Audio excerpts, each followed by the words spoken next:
এই যে আজকের মাছটা বেশ তাজা লাগছে। প্রজাদের কষ্ট বাড়ছে, এর একটা সমাধান চাই।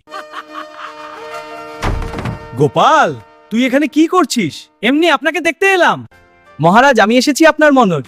দেখি তুমি কতটা চালাক। আমার বুদ্ধির কাছে সবাই হার মানে। মহারাজ, দেখুন আমার এই চালাকিতে আপনি হার মেনে। গোপাল, কিন্তু মজা তো এখানেই। গোপাল, তুমি সবসময় হাসো কেন? কারণ হাসি মুখে থাকা ভালো রাজা। এটা বিরক্তিকর। মহারাজ, আমি না হাসলে আপনার রাজ্যের মানুষ কাঁদবে। এ কেমন কথা? হ্যাঁ মহারাজ। যথেষ্ট। দেখুন রাজা আপনার মুখটা। আই সবাই হেসটু। গোপাল, এবার একটি কঠিন প্রশ্নের উত্তর দাও। বলুন মহারাজ। গোপাল, বলতো পৃথিবীর সবচেয়ে বড় জিনিস কি? আপনার হুকুম মহারাজ। সবাই চুপ। মহারাজ, সবচেয়ে বড় জিনিস হলো মানুষের লোভ।